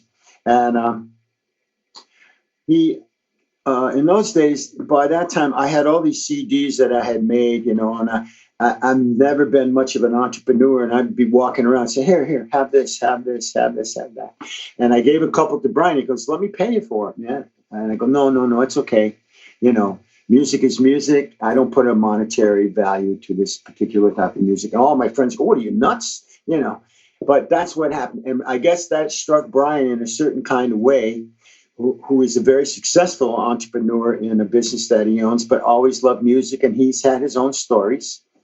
And he called me up and said, look, I'd really like to do another CD. He has one out. You can go to thebriandruxproject.com if you want to check it out. We'll put a link in the show notes. He said, can you help me? And I said, well, what do you need? He says, I need a studio, I need a producer, and I need some musicians. And okay, I got him for him. I don't ask for anything because to make music, and his material is really good. I don't know if you heard any of it yet, but I actually did listen a while ago. I think when his latest album was coming out, I listened to a couple of the songs. The Long Road. Yeah, I love. It's like R&B meets a rock energy. Correct. Yeah. Correct. So I hooked him up with Mr. Saint Germain, and I hooked him up with a drummer by the name of David Anthony, who played with Dennis DeYoung for quite a while, and Darlene Love. And back in the day when I first met Jimmy, we played in a band together. And we did a lot. We recorded at Ronnie's place. We did. And we made a great, great record. He had some people from Bruce Springsteen's band do the backgrounds, Curtis King, and I forget the other people's names. He also had for almost half the album, he brought in, oh God, I can't remember his name, but he played with Hall & Oates. It'll come to me, probably at the end when it's all over. You go ahead and shout it out if you remember it. Okay, if I remember, because there was so much going on, and that was the result of all that work we put in. Actually, we rehearsed pretty hard for it, and I think it shows. And it's a wonderful record. Then later we did this. He did another project called Homage, which are cover songs, produced by Mike Metal Goldberg, who was working with Leslie West for all those years. So we established this relationship we were about to move on to another project, and we were playing out, and this is how I met Drew Nagel, who was in a group called Diamonds on the Moon, which is a Pink Floyd cover band. He asked me if I could play with that. Never that big a Pink Floyd fan until I started listening and playing the music. And that was all good. And Drew, in the meantime, was saying, hey, I got these projects going. And then the pandemic hit. So all the live stuff went away. But Drew, he's an amazing guy. He's made half his house a green screen room. Oh, wow. So when you see those videos, he's really smart. He knows computers and he can do stuff. I just go there and I'm flabbergasted. I still think I got CDs that I listen to, and that's as part of that whole story about how if you keep at it, you keep meeting other people, you keep creating. And that's kind of where it is right now. Now, I don't know if you've seen, I've done 4 videos with him so far. He's got another one that's coming out. It's a Todd Rundgren song called Love is the Answer. And it's probably well-timed. And that one will be coming out soon. Hi, Drew. How you doing? He's on his way to Ohio with his daughter, who's also a wonderful singer. We have daughters that are wonderful. Yeah. Great singers. Unfortunately, Ashley couldn't tour this year. Right. But hopefully we'll all get back to the new normal or whatever that's going to be. And that's kind of where everything is right now. Sure. There's two more projects I want to talk to you about, Gregg, that I know you've been a part of. I know you were part of the Max Weinberg Jukebox project. Yeah. And unfortunately, I couldn't catch you guys live to see what was actually happening. But for the people at home, number one, go Google it. But basically, you guys have this projection screen behind you with artist names and songs scrolling by. Mm-hmm. And then what happens next? Well, because of Jimmy Leahy, James, I'm subbing for another very talented bassist guitarist. His name is Glenn Burtnick. Uh-huh. Glenn, you know of Glenn. He has a group called the Weaklings. I've not heard of them. I'll check them out, though. YouTube them. They are the American Beatles. Oh, cool. They actually recorded their second album at Abbey Road. Oh, wow. Now Glenn was on A&M Records, if my memory serves me well, in the 80s. And he actually played in Styx for a while when they were kind of going through their routine. I mean, there's another typical story about how these great rock bands hate each other, But Glenn he's an entrepreneur. He's really smart. He's a wonderful artist. He needed a sub. Gotcha. So I would maybe do 20, 30 dates. And the premise is almost 200 songs on that scroll. And that's a lot. And you guys have all these memorized, correct? Right. Well, no. But John Rajavi, who's the taller guy with the ponytail, I think he's a savant. He can tell you on every one of those songs what guitar it was, what pedal it was. Gotcha. Bob Berger is also, they are Beatle fanatics to the end. I admire that so much. The Weaklings have played everywhere and in Europe, doing all Beatles songs with orchestras. I mean, I know they were in Nashville doing this stuff. When you get a chance, you should definitely check them out. And if you want to do a podcast with any of those guys, I'd be more than happy to help you. Oh, thanks so much. That's an interesting story. Glenn also wrote with Don Henley, and I think it was Patty Smythe, "There's a danger in love." Don't sing more. We're going to have to pay for copyright. Your voice sounds great, though. Glenn is an amazing guy. And you know what? I've never met him in person. Wow. I've never met him in person.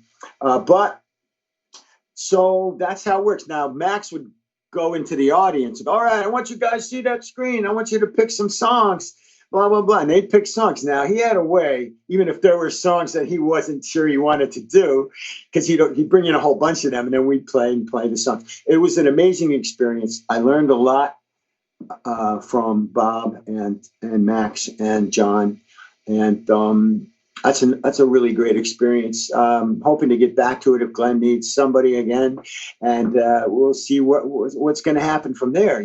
Oh, for sure, that's a very cool experience. And the next project I want to talk to you about is your greatest hits album. Can we talk about that for a bit? that was my idea, because I've written maybe 100, 150 songs, and a lot of them have been recorded. So I picked from various decades, and I put this greatest hits thing together. Just before the pandemic, I was at a studio called TKL Studios, run by Tom Merlin and his wife Karen, old friends of mine. Spec Deal, which was like, oh, really? Spec Deal it was last year when we started to record in January. That's wild. It's January, right? And I recorded there with Terry Silverlight and James and Bradley, and a wonderful saxophonist on a couple of the tracks by the name of Frank Elmo, who played with Southside Johnny and toured with Julian Lennon and all this other stuff.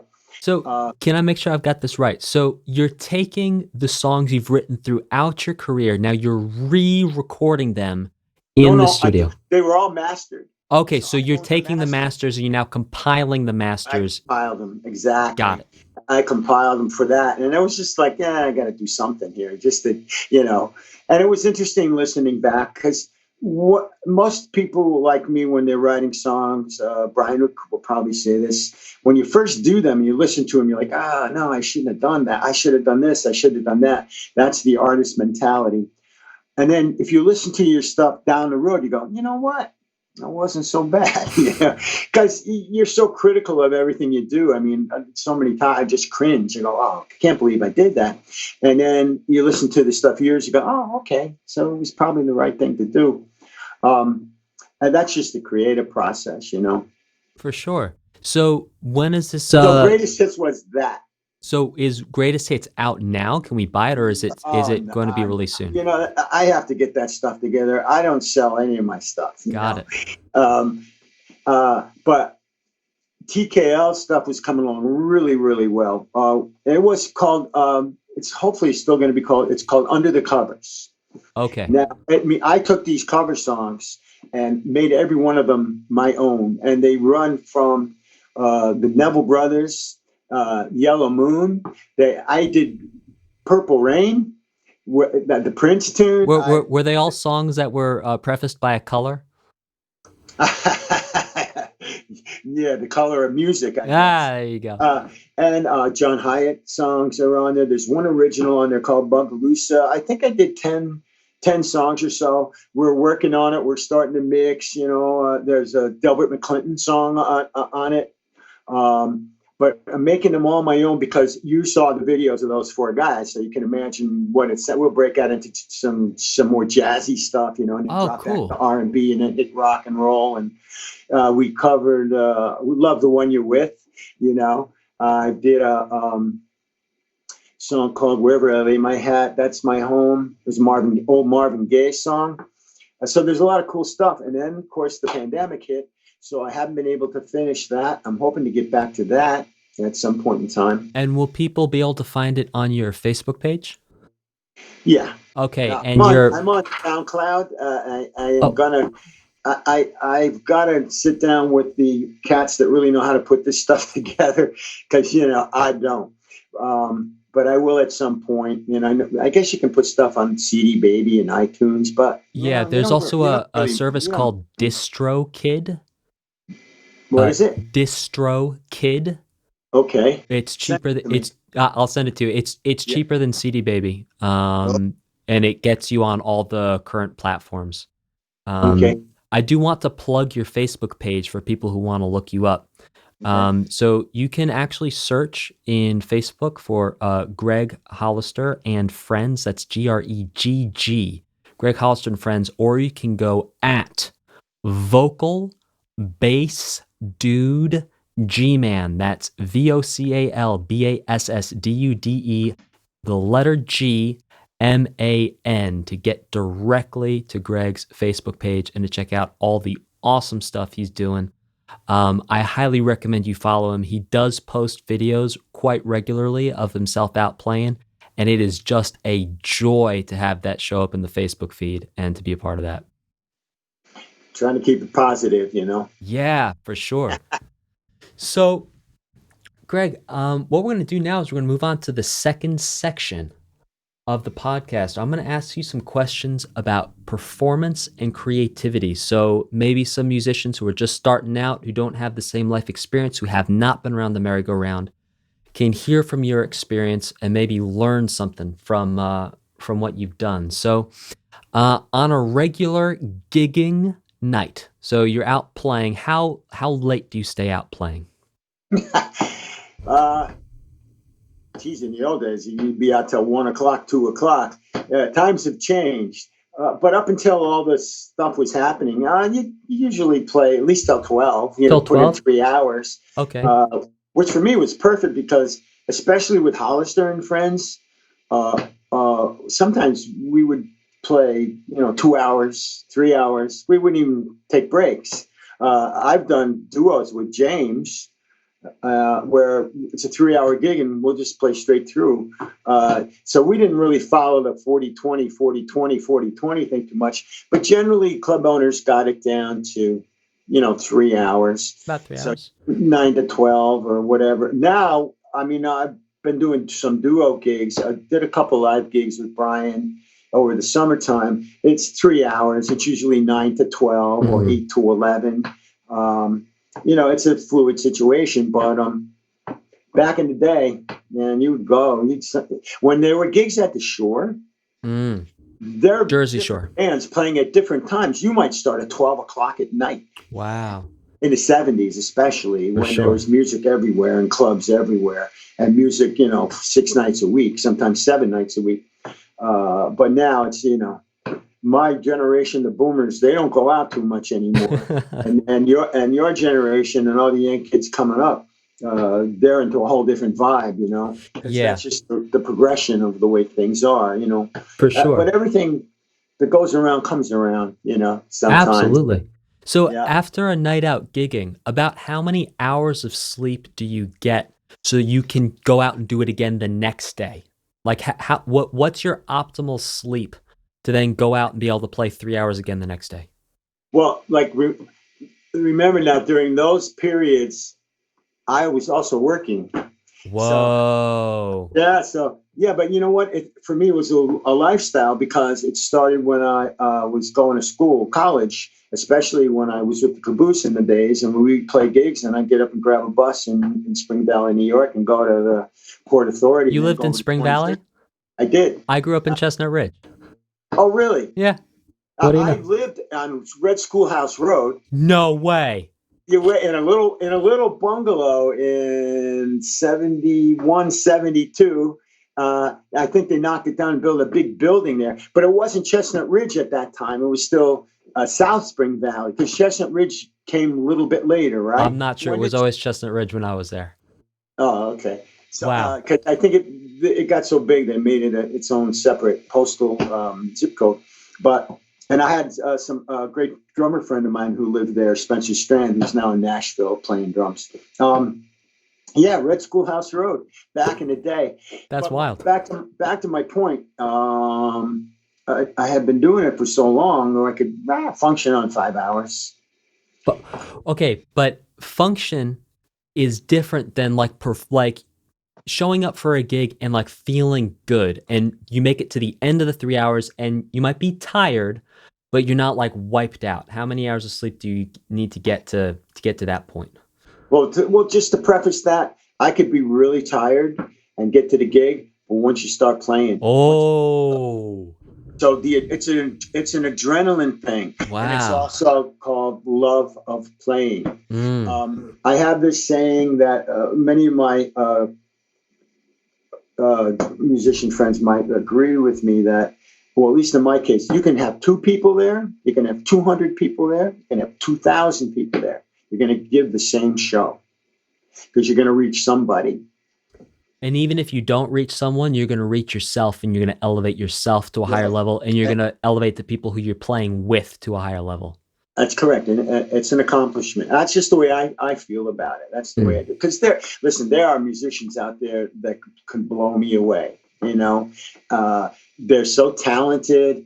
And I know a lot of them. I mean, they know everything there is to know about music. I am a self-taught musician. So I admire all that stuff, but it doesn't dissuade me from being who I am. Well, and I think it's also important to recognize that when we're talking about art, there really is no better or worse. So when you say that someone could blow you away, do you mean on a technique level? Do you mean Yes. okay.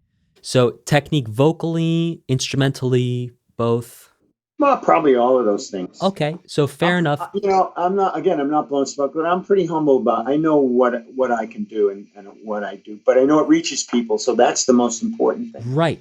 And is technique even important if it's not reaching someone? Like you can hear a very technical player and no one's digging it because it just doesn't have that sort of aggression, that energy, that.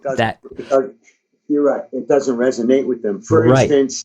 So isn't actually the technique to make it resonate?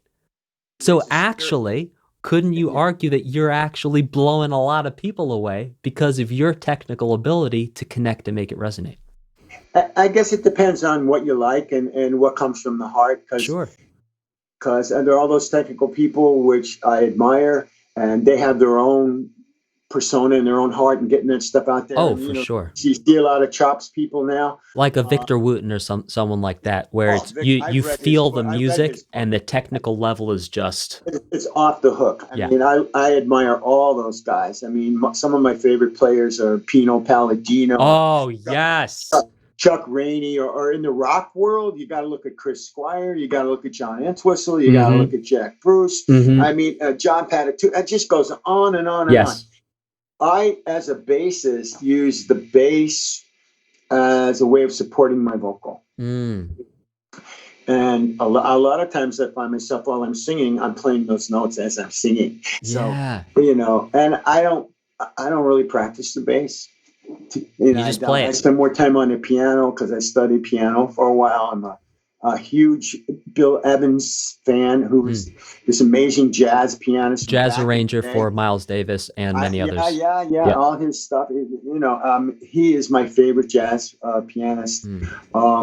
So again, you see the breadth of all the stuff I listen to. I was just listening to Tchaikovsky the other day, and so I don't know. It just I love music. That's all I can tell you, man. I just love it so much. Gregg, have you ever tried any type of meditation other than the meditative state you get in while you're playing to increase your ability to maybe remember songs or perform at a higher level? That's a really excellent question. The spirituality of what I feel that I do is in the moment. So a lot of it, sometimes I amaze myself because I don't know where it comes from. I just, or Jimmy and I go through that all the time. We'll be playing and all of a sudden we're like totally locked on the same page without looking at each other. And then we'll just go, what the heck is going on? So it might be a stream of consciousness thing. I spend a lot more time on the piano and on my acoustic guitar than I do on my bass. I will practice once in a while, especially if I'm writing my own stuff. Then I got to learn my own stuff, which even to this day is now a problem because I'll write these songs and I won't remember the lyrics. Thank goodness for the iPad. Yeah, I know. Voice memos save the artist, right? Oh yeah, absolutely. Because when we were kids, we memorized everything because it was so difficult to take a record and put the put the needle down and then lift it up. Technology has come a long ways. There's no question about it. And the way artists go about doing their things now is totally different. Quick story, like my daughter, how she got discovered with Trans-Siberian Orchestra? So on YouTube. So they found her on YouTube and then gave her a call? They found her on YouTube. Wow. They found her on YouTube, and they brought her down to Florida, and she did all this stuff, and then they sent her home. Ashley went through American Idol.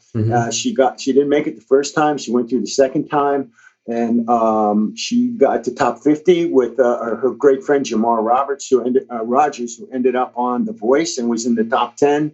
And Ashley was there for him in LA and all this stuff. So I guess what I'm saying is we had to play in those days. Now you can get discovered. Another quick story. August Zadra, who was in Dennis DeYoung's band, played in a Styx cover band. He got discovered on YouTube. He's been with Dennis for 15 years. Wow. He's replaced Tommy Shaw in that vibe. I don't know if you've seen Dennis's stuff on YouTube, but don't think so. You should check it out. I absolutely will.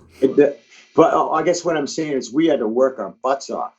The way we learned was playing night after night after night. You don't really have to do that anymore. You can sit home and get your shit together, and then I'm sorry, I didn't mean to say the S word, and then move on, and get discovered that way. You pay dues in a different way. Yeah, I also think that the culture is really different too. Like you were saying, there was a time where there was so many more gigs. Like I remember when I was in grade school and I was studying saxophone at the time, and I was talking to my teacher, Will Greenstreet, and he was saying back when he was in Australia coming up, they would play like 3 or 4 gigs a night. Absolutely. You'd play one spot, you may play 2 sets at one spot, then you'd actually get all your stuff in a car, drive to another spot and play there.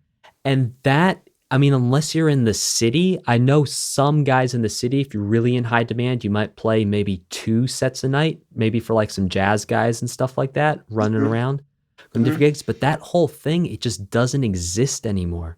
But I think, like you said, the flip side is now there's the internet, there's YouTube, there's music books, there's online instruction. Absolutely. There's a lot of resources for people to go take advantage of instead of going out and playing 4 times a night. Well, it's a different way of learning. Like I learned on the job. I didn't have time to study. Literally, I was studying with John Lampkin on Bill Evans' stuff for a while, and I bought a grand piano. I was practicing 12 hours a day, and then I got the call to play with Phoebe Snow, and then we were on the road. And then you gotta, if you're gonna do that kind of thing, you gotta do it every single day. Oh, yeah. So yeah, it's a different thing. So I learned on the job how to play. Like when I picked up that black bass, I had to learn how to play on the job. It was simple as that. But then you were working and working and working, and you were getting paid for it.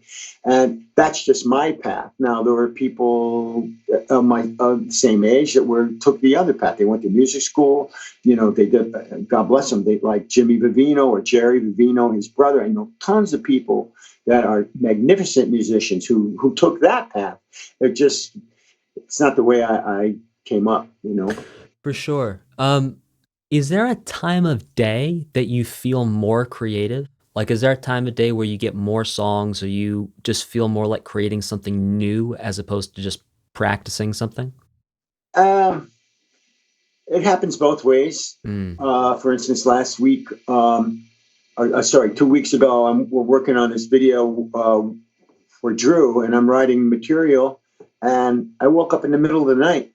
There was something in my subconscious. It's kind of like McCartney writing Yesterday, waking up in the middle of the night, writing the song in 5 minutes. The subconscious, something was going on.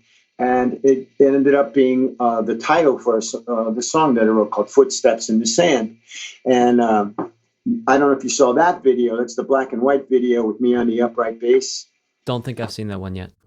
So anyway, point being, but during the daytime too, it just happens. It's very serendipitous how the creative process works. So for you, there's not really a time of day. There's not really a set structure of lifestyle. The lifestyle is the music. And as a product of that lifestyle, then creativity just sort of naturally shows up at different times because you're always sort of swimming in the music ocean.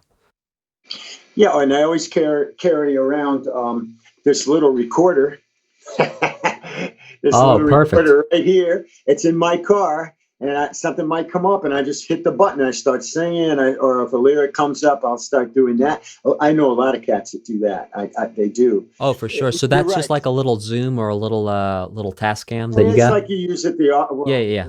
You use your phone now, and I could use my phone, but listen. I'm old school. I push the button. I mean, I still have an 8-track tape recorder that I use if I wake up in the middle of the night because I know how to use it completely, and I want to put vocals down. I just do it quick. That's just the way I am. But and for folks listening at home, an 8-track recorder is actually recording onto cassette tapes. Google it. Well, this is reel to reel. No way. Get out of town. Yeah. Really? And it's still operational. I Dude. all the effects and all that stuff. Okay, so for those of you who needed to Google the tape recorder, you're definitely going to need to Google reel to reel, because this is what was going on before the sort of portable Tascam cassette recorders. This is the real deal. This is like what the Beatles were recording on back in the day. This is it, folks. This is as analog gets. This is incredible. Pre-digital, yeah. Yes. So you actually coined a great phrase. So every day you're asking me, when's my most creative? Yeah. I'm swimming in it 24 hours a day. It could be at any time. And I've sat here on this guitar and tried to come up with stuff and this is not happening, or got an idea and put it aside. And years later would bring that idea back. So it's like, you're right. It's creativity. It's ideas swimming in the ocean every day. And sometimes you grab it, sometimes you don't. Depends on how you feel. Creativity is a lifestyle for you, for sure. Yes, it is. Yeah, absolutely. So have you ever experienced any correlation between creativity and going outside or exercise or like going for walks? Do you find that sort of gives you a different gear to step into? Well, I'm basically a nature boy. And where I live, I live in a log cabin overlooking a lake. And I do take a lot of walks. I'm definitely affected by nature and the spirituality, almost like indigenous people. I got a lot of Indian blankets and things around. So I think what you're saying is, if I need, I've been out there walking around and have ideas come to me. Yes, it's all, we're swimming in it, just like you said. 100%. And just a clarification for those of you who are wondering, Indian would be the old way of saying indigenous Americans, which you did say before, indigenous. Correct. Yeah. Just for our 21st century audience here. No disrespect. Indeed. 100%. I just finished Killing Crazy Horse by Bill O'Reilly. So, the indigenous people, yes, were amazing people, and they were people just like everybody else. Fantastic. I got a couple more questions for you. Go for it. So you talked about practicing the piano for 12 hours a day, which anyone who's a serious musician is no stranger to at least having a period or periods in their life where practice becomes sort of an all-consuming pursuit, or technique becomes an all-consuming pursuit.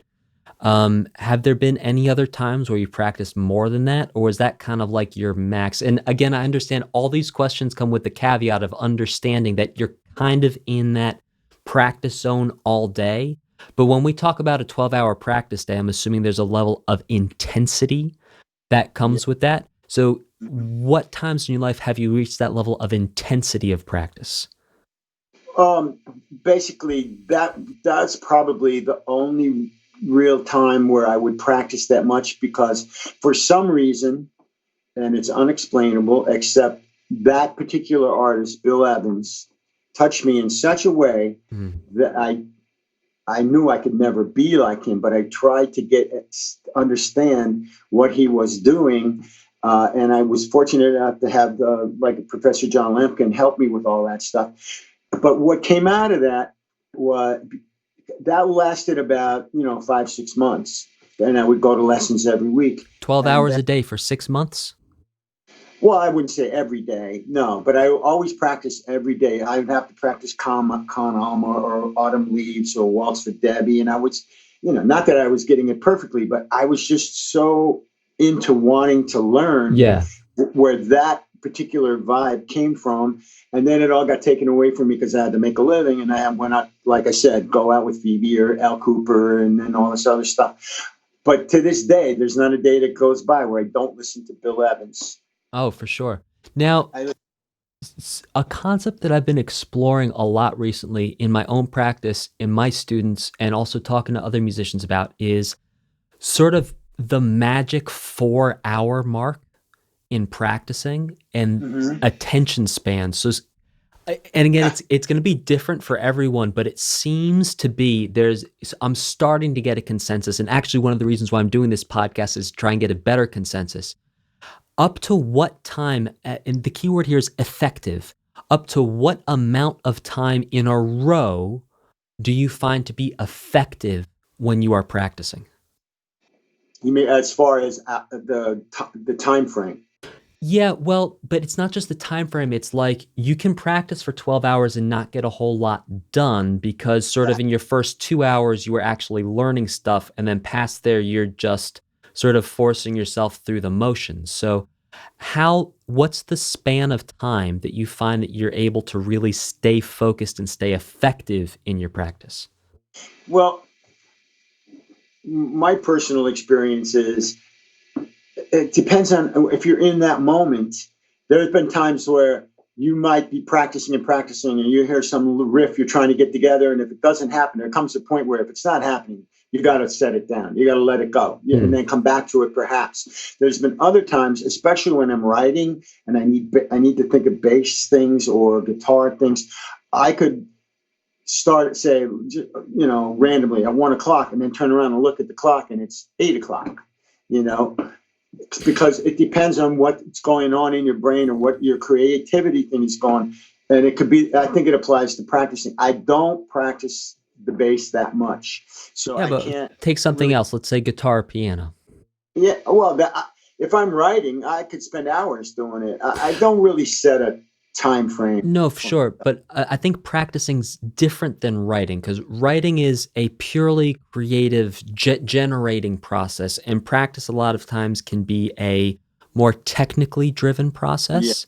Right. So in terms of technical practice, when you're practicing, say, trying to get certain, like just practicing the finger shifts between chords on Autumn Leaves, for example, on the piano, how much time can you spend doing that before it's like, okay, I need to shift out of this, try something else, and then I'll come back to it? I'd probably say a couple hours. Couple hours? Yeah. Yeah. And it's fun. I saw something about that on the internet where they were talking about this exact subject, where there comes a point where you keep on, if you go too long, then you're not really retaining it anymore. Exactly. And I think the mark was 4 hours. Yeah. I think that was the mark. I don't know if I ever got that far as practicing, as far as writing, because you need to figure out parts, so that's a whole different ballgame. But there's no time frame on creativity. It comes, it goes, it stays. You're there for a long period of time or a short period of time. I understand what you're saying about practice. For me, a couple hours, maybe it's my attention span, when it comes to that stuff. But I understand what you're saying, and I've heard that 4 hour figure. I have seen that, and then they say, well, after a point in time, it's like, you're not really keeping it. It depends on the person too. Oh, really, for sure, yeah. I know cats that'll practice, 6-7 hours a day, especially horn players.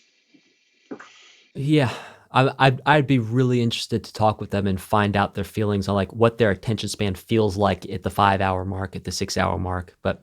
That is a conversation for another time. Gregg, I've got 2 more questions for you. But I will hook you up if you need to. Oh, please. I know some of the greatest horn players. Please. Let's do it. Let's make it happen. We'll hook it up. Amazing. Thank you so much. Thank you. I will recommend put you in touch with some people. Thank you so much, Gregg. Professors. Amazing. Players, Okay. Thank you so much, Gregg. I really, really appreciate it. Go ahead, man. Have you ever experienced performance anxiety? Maybe it was earlier in your career. And performance anxiety, we could call that stage fright, or even that sort of pre-show, like the tingles in the belly starting to go and you feel that adrenaline starting to move. Like, is that still to this day you feel that? Or is it now you kind of show up and you play and it's all cool? Well, when I used to tour and stuff, always, I would have anxiety like crazy, and my stomach would be. But then when I got out on stage, and then it would kind of go away, Once you start playing. Yeah, once you start playing, and listen, there are artists out there that have deathly stage fright, and they're some of the greatest artists ever. As a side guy, I'd be nervous, but the focus wouldn't be on you so much. You wouldn't want to make a mistake or anything like that, But the focus is not on you as a side guy. but if you're the artist, you know what I mean?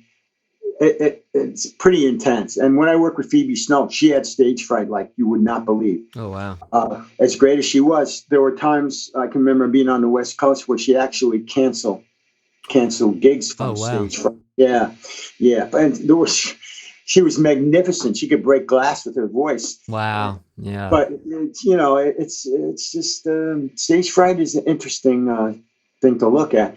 When I would do Hollister and Friends or Daryl Canada in front of people, I never really.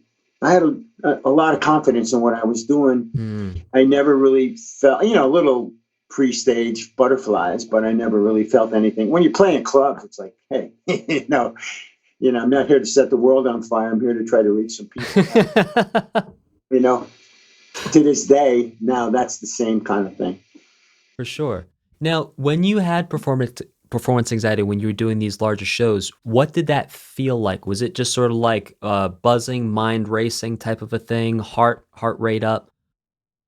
What did it feel like? Things. All that kind of stuff? Okay. Yeah. They should put an EKG on me and say, boom, boom, or check my blood pressure. But once you settle into it, it's not unusual. It's like a football game. Sure. When the teams first come out on the field before they start hitting each other and doing their thing, and then they're like on fire. Yeah. So, it's similar. I'm sure it's like that with a lot of occupations, and I'm sure it is. Oh, for sure. And my last question for you is, throughout your career, have you ever experienced what we might call burnout? So that's going to be a point in time where you've maybe played so much, or you stretch yourself so thin that you're not feeling creative, you don't feel like playing. Has it ever happened to you? Burnout. Well, to go back to the hippie days, there was a lot of. Oh dear. There were other reasons for that. I can't personally remember feeling burnt out, except for all the bad stuff we were taking back in the day, except for the burning of the stuff that the Woodstock generation. I played the Raleigh Hotel when Woodstock was going on in 1969. Wow. We were doing everything you could possibly imagine. Is that the Raleigh in upstate New York? Yeah, Raleigh Hotel. Oh, I've been there. It was called, and the Young Rascals, before they became big stars, used to go there every summer and play. Well, we played there for this one summer, and slipped over to the Woodstock, and then came back. We were part of that whole generation. But the burnout wasn't from lack of playing too much. It was from everything that was happening around the playing, right? Yeah. Thank God most of my friends got over that a long time ago. Oh, for sure. But hey, listen, it's generational. Every generation has its thing, Absolutely.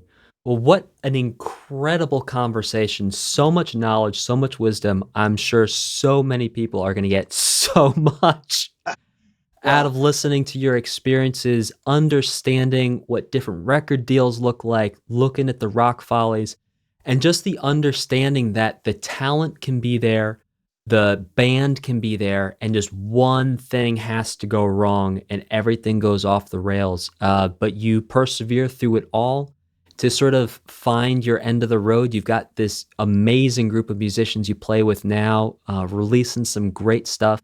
Again, you can find Gregg at Vocal Bass Dude G-Man on Facebook. Check him out. Ladies and gentlemen, the one, the only Gregg Hollister.